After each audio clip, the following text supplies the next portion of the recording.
अरे ये क्या बहू, आज फिर तुमने खाने में दाल चावल बना लिए। कितनी बार कहा है जब दाल चावल बनाओ तो साथ में चोखा या कोई सूखी सब्जी बना लिया करो। रूखे रूखे दाल चावल नहीं खाए जाते मुझसे। दाल भी कितनी सादी सी है, मजा नहीं आ रहा है आज खाना खाने में बिल्कुल भी। इससे पहले तो तुमने कभी इतनी सादी दाल नहीं बनाई। आज हमने सादी दाल जानबूझकर बनाई है क्योंकि हमने दाल चावल के साथ खाने के लिए एक चटपटी और मजेदार चीज बनाई है।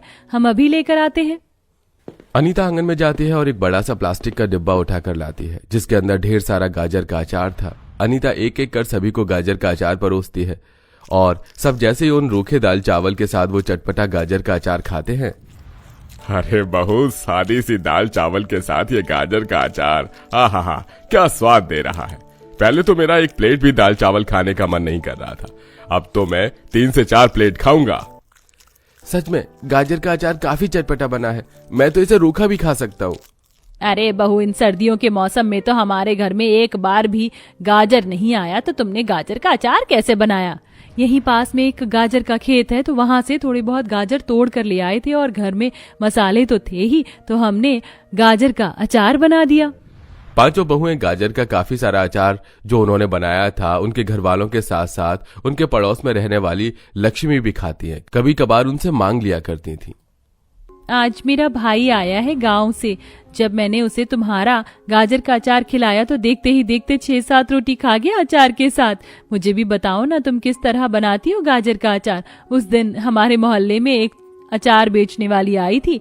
मैंने सोचा सस्ते में अचार मिल रहा है तो ले लेती हूँ, लेकिन जब उसके हाथ का अचार खाया तो इतना बकवास था, पूरा फेंकने में गया है। अचार बनाना इतना आसान काम नहीं होता। एक छोटी सी गलती से पूरा अचार खराब हो सकता है। तो फिक्र मत करो, जब हम अगली बार अचार बनाएंगे तो तुम्हें बुला लेंगे, खुद देख लेना कैसे बनता है। मैं तो सच कह रही हूँ, अगर तुम अपना अचार बाजार में बेचोगी तो देखना एक दिन में ही सारा डब्बा खाली हो जाएगा। बाजार में अचार बेचने की बात माला को काफी अच्छी लगती है और अब वो जाकर बाकी बहू को ये बात बताती है। लक्ष्मी बिल्कुल ठीक कह रही है। घर के काम के बाद दिन भर हम खाली बैठते हैं और इस बार हमने गाजर का अचार भी काफी ज्यादा बनाया है। एक काम करते हैं, इसे ही जाकर बेचते हैं और अगर लोगों को पसंद आया और उन्होंने खरीदा तो फायदा तो हमें ही है। पांचों बहुएं घर के लिए अलग से अचार निकाल कर रख बाकी का अचार ले जाकर बाजार में बेचती हैं। ये गाजर का अचार तो काफी अच्छा बना है, काफी चटपटा है। एक काम करो, मुझे 50 रुपए का दे दो। मुझे 40 रुपए का अचार दे दो। क्या आपके पास सिर्फ गाजर का अचार है, कोई और अचार नहीं है क्या, जैसे आम वगैरह या मिर्ची का? नहीं, अभी तो सिर्फ गाजर का ही है। आप ये गाजर का अचार लेकर जाइए। देखते देखते 2 से 3 घंटे में ही उन पांचों बहू का सारा गाजर का अचार बिक जाता है और उनकी 400 से 500 रुपए की अच्छी खासी कमाई भी हो जाती है। मुझे तो लगा था कि मुश्किल से 100-200 रुपए की कमाई होगी और आधे से ज्यादा अचार भी बच जाएगा, लेकिन देखो सारा अचार भी खत्म हो गया और कमाई भी कितनी अच्छी हो गई है। हम और गाजर का अचार बनाएंगे और फिर बेचेंगे। अब हम भी इसी तरह से पैसे कमाएंगे। पांचों बातें करते हुए घर जा रही होती हैं कि तभी सोनाक्षी को रास्ते में एक कच्चे आम का पेड़ दिखता है।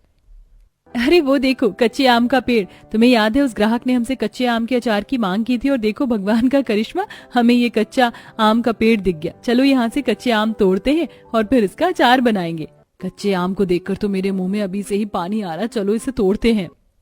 अनामिका और अनीता को पेड़ पर चढ़ना आता था, इसलिए वो जल्दी से पेड़ पर चढ़ती हैं और ढेर सारे कच्चे आम तोड़ लेती हैं और अब घर जाकर अगले दिन से ही कच्चे आम के अचार की तैयारी में लग जाती हैं।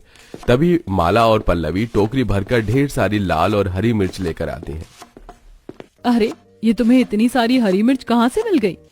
ये लक्ष्मी ने दी है। उसके मामा आए थे ना, तो गांव से ढेर सारी मिर्ची लेकर आए थे, तो उसने हमें दे दी और कहा है कि इस मिर्च का भी हम स्वादिष्ट अचार बनाएं। गाजर आम के साथ साथ अब हम मिर्च का भी अचार बनाएंगे।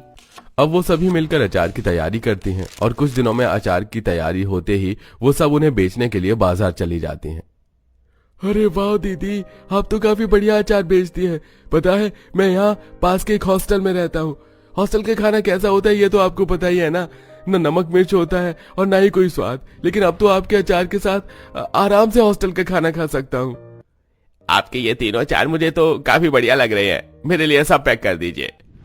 ग्राहकों से इतनी तारीफ सुनने के बाद अब पांचों बहुएं काफी ज्यादा खुश थीं और अब वो एक प्लान बनाती हैं जिसमें अनीता और अनामिका अचार लेकर अलग अलग मोहल्ले में जाती हैं। माला और पल्लवी मंडी में अचार बेचती हैं और सोनाक्षी एक किराए का ठेला लेकर अचार रख अलग अलग जगह पर फेरी करती है। अरे आज जब मैं अचार बेच रही थी तो एक ग्राहक अचार लेने के लिए आई और कहने लगी उसे गोभी और कटहल का अचार चाहिए। अरे मैं तो सुनते ही दंग रह गई, क्या गोभी और कटहल का भी अचार होता है? अरे तुम तो गोभी कटहल की बात कर रही हो, मेरे पास तो एक ग्राहक आया और कहने लगा कि उसे लहसुन का और मूली का अचार चाहिए। अरे बहू, इतनी हैरान होने की कोई जरूरत नहीं है, गांव वगैरह में तो हर चीज का अचार बनता है, तो फिक्र मत करो, मैं तुम्हें बताऊंगी कि कैसे इन सब के अचार बनते हैं। अपनी सास की बात को सुनकर पांचों बहुएं काफी खुश होती हैं और अब कलावती की मदद से वो पांचों बहुएं अलग अलग तरह का अचार बनाना सीख जाती हैं और उन्हें बनाकर अलग अलग जगह पर बेचती हैं। जैसे जैसे दिन गुजरते हैं वैसे वैसे अब उनके अचार की वैरायटी भी बढ़ने लगती है।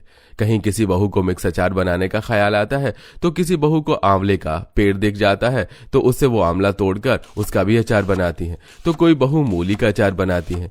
इसी तरह अलग अलग तरह के अचार बनाकर उन्हें अलग अलग जगह पर बेचती हैं।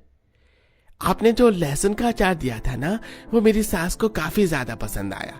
अब तो वो हर रोज लहसुन के अचार के साथ ही रोटी खा लेती है और मेरी तो सब्जी बनाने की ड्यूटी भी आदी हो गई है। इस बार आप मुझे थोड़ा ज्यादा अचार दीजिएगा। वो हम लोग बाहर ट्रिप पर जा रहे हैं ना, तो आलू पूरी के साथ अचार खाने का अलग ही स्वाद है और मेरी जेठानी को भी आपका अचार काफी पसंद आया, तो उनके लिए भी दे दीजिएगा।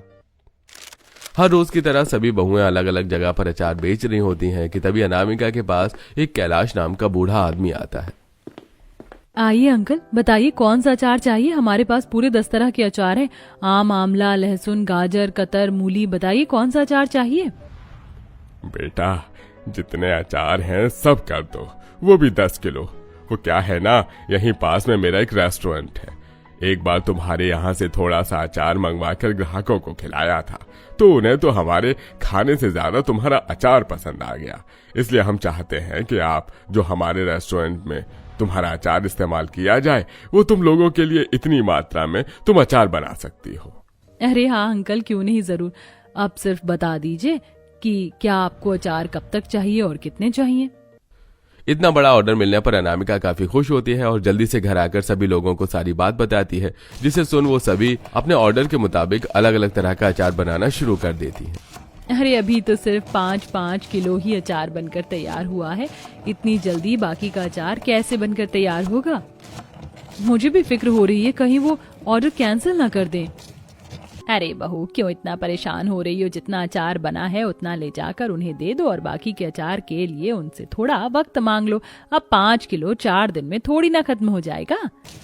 अरे हाँ, ये तो हमने सोचा ही नहीं। चलो सबसे पहले जितना अचार बन गया है उतना ले जाकर उन्हें दे देते और बाकी का घर जाकर तैयार करेंगे। पांचों को इतनी मेहनत करता देख उनकी सास, ससुर और पति भी उनके अचार बनाने में काफी ज्यादा मदद करते हैं। जहां पांचों बहुएं सुबह से शाम तक बैठकर अचार की तैयारी करती, तो उनके पति काम करने के लिए ऑर्डर किए हुए पते पर जाते। धीरे धीरे अब उन पांचों बहू को अलग अलग रेस्टोरेंट और जगह से अचार मिलने के ऑर्डर शुरू हो जाते हैं, जिससे सिर्फ कुछ महीनों में अब उनकी माली हालत भी ठीक हो जाती है और अब वो 10 तरह के अचार के नाम की एक बहुत बड़ी दुकान खोलते हैं और कई औरतों को भी अपने साथ इस काम पर जोड़ लेते हैं। कभी सोचा भी नहीं था कि एक मामूली अचार से हम लोग अपना अचार का इतना बड़ा बिजनेस शुरू कर देंगे। जहां हम सिर्फ गाजर का अचार बनाते थे, वहीं अब 10 अलग अलग तरह के अचार बनाते हैं। मैं वो दिन कभी नहीं भूल सकती जब हम लोग अलग अलग जगह पर जाकर अचार बेचने सुबह से शाम तक बेचते थे, लेकिन अब देखो लोग दूर दूर से हमारे यहाँ अचार खरीदने के लिए आते हैं। ये तो हमारी मेहनत का नतीजा है। हम सब लोगों ने मेहनत की और साथ ही साथ हमारे घर वालों ने भी हमारी काफी मदद की है, तब तो आज हम यहाँ तक पहुँचे हैं। पांचों बहुएं अब इसी तरह अपने 10 अलग अलग तरह के अचार के काम को जारी रखती हैं।